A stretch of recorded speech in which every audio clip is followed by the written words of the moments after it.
निश्चित दिन आया। अपनी स्थिति का संपूर्ण वर्णन करना मेरे लिए कठिन है। एक तरफ सुधार का उत्साह था, जीवन में महत्व का परिवर्तन करने का कुतूहल था, और दूसरी तरफ चोर की तरह छिपकर काम करने की शर्म थी। मुझे याद नहीं पड़ता कि इसमें मुख्य वस्तु क्या थी। हम नदी की तरफ एकांत की खोज में चले। दूर जाकर ऐसा कोना खोजा जहां कोई देख न सके, और वहां मैंने कभी न देखी हुई वस्तु मांस देखी। साथ में भटियार खाने की डबल रोटी थी। दोनों में से एक भी चीज मुझे भाती नहीं थी। मांस चमड़े जैसा लगता था। खाना असंभव हो गया। मुझे क्या होने लगी? खाना छोड़ देना पड़ा। मेरी वह रात बहुत बुरी बीती। नींद नहीं आई। सपने में ऐसा भास होता था मानो शरीर के अंदर बकरा जिंदा हो और रो रहा हो।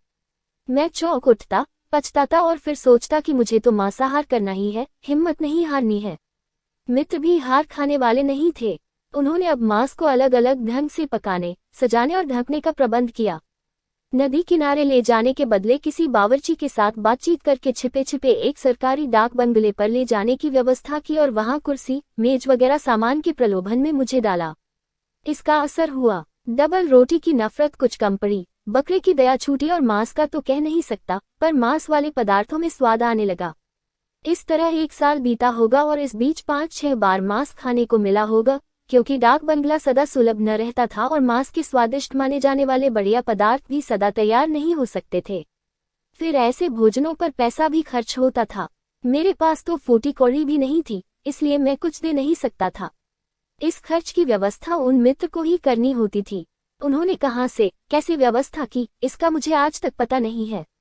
उनका इरादा तो मुझे मांस की आदत लगा देने का, भ्रष्ट करने का था, इसलिए पैसा वे अपने पास से खर्च करते थे। पर उनके पास भी कोई अकूट खजाना नहीं था, इसलिए ऐसी दावतें कभी कभी ही हो सकती थी।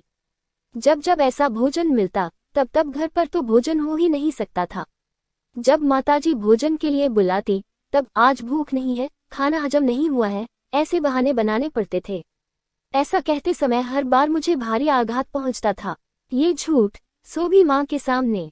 और अगर माता पिता को पता चले कि लड़के मांसाहारी हो गए हैं, तब तो उन पर बिजली ही टूट पड़ेगी।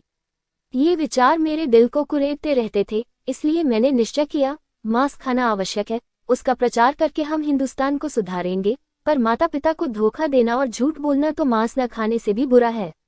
इसलिए माता पिता के जीते जी मांस नहीं खाना चाहिए। उनकी मृत्यु के बाद स्वतंत्र होने पर खुले तौर से मांस खाना चाहिए और जब तक वह समय न आवे तब तक मांसाहार का त्याग करना चाहिए। अपना यह निश्चय मैंने मित्र को जता दिया और तब से मांसाहार जो छूटा सो सदा के लिए छूट गया। माता पिता कभी यह जान ही न पाए कि उनके 2 पुत्र मांसाहार कर चुके हैं। माता पिता को धोखा न देने के शुभ विचार से मैंने मांसाहार छोड़ा, पर वह मित्रता नहीं छोड़ी। मैं मित्र को सुधारने चला था, पर खुद ही गिरा, और गिरावट का मुझे होश तक न रहा।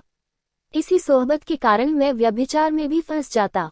एक बार मेरे ये मित्र मुझे वेश्याओं की बस्ती में ले गए। वहां मुझे योग्य सूचनाएं देकर एक स्त्री के मकान में भेजा। मुझे पैसे वगैरह कुछ देना नहीं था, हिसाब हो चुका था। मुझे तो सिर्फ दिल बहलाव की बातें करनी थी।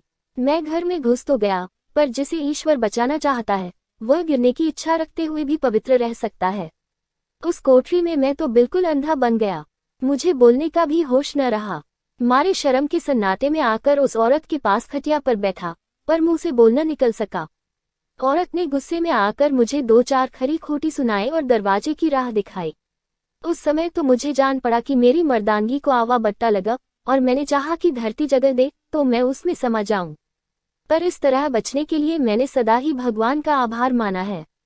मेरे जीवन में ऐसे ही दूसरे 4 प्रसंग और आए हैं। कहना होगा कि उनमें से अनेकों में अपने प्रयत्न के बिना, केवल परिस्थिति के कारण मैं बचा हूं।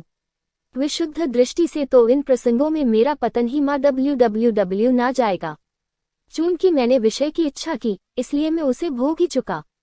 फिर भी लौकिक दृष्टि से इच्छा करने पर भी जो प्रत्यक्ष कर्म से बचता है, उसे हम बचा हुआ मानते हैं, और इन प्रसंगों में मैं इसी तरह, इतनी ही हद तक बचा हुआ माना जाऊंगा।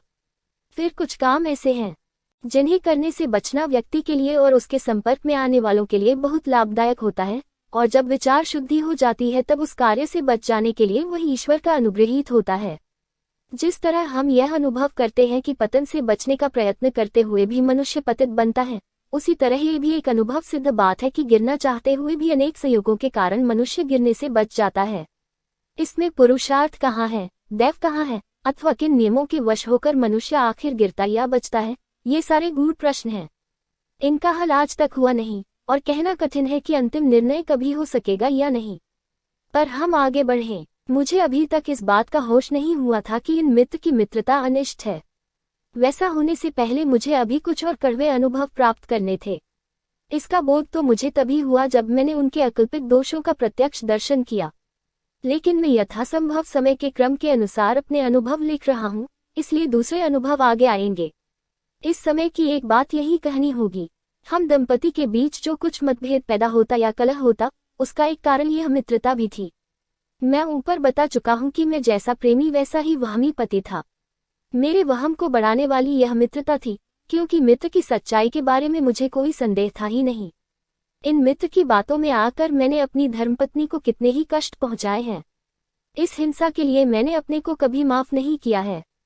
ऐसे दैख हिंदू स्त्री ही सहन करती है, और इस कारण मैंने स्त्री को सदा सहनशीलता की मूर्ति के रूप में देखा है। नौकर पर झूठा शक किया जाए तो वह नौकरी छोड़ देता है, पुत्र पर ऐसा शक हो तो वह पिता का घर छोड़ देता है, मित्रों के बीच शक पैदा हो तो मित्रता टूट जाती है, स्त्री को पति पर शक हो तो वह मन मसोस कर बैठी रहती है, पर अगर पति पत्नी पर शक करे तो पत्नी बेचारी का तो भाग्य ही फूट जाता है। वह कहाँ जाए। उच्च माने जाने वाले वर्ण की हिंदू स्त्री अदालत में जाकर बंधी हुई गांठ को कटवा भी नहीं सकती, ऐसा एक तरफा न्याय उसके लिए रखा गया है। इस तरह का न्याय मैंने दिया, इसके डैक को मैं कभी नहीं भूल सकता। इस संदेह की जड़ तो तभी कटी जब मुझे हिंसा का सूक्ष्म ज्ञान हुआ, यानी जब मैं ब्रह्मचर्य की महिमा को समझा और यह समझा कि पत्नी पति की दासी नहीं, पर उसकी सहचारिणी है, सहधर्मिणी है, दोनों एक दूसरे के सुख दुख के समान साझेदार हैं, और भला बुरा करने की जितनी स्वतंत्रता पति को है उतनी ही पत्नी को है। संदेह के उस काल को जब मैं याद करता हूँ तो मुझे अपनी मूर्खता और विषयांध निर्दयता पर क्रोध आता है और मित्रता विषयक अपनी मूर्छा पर दया आती है।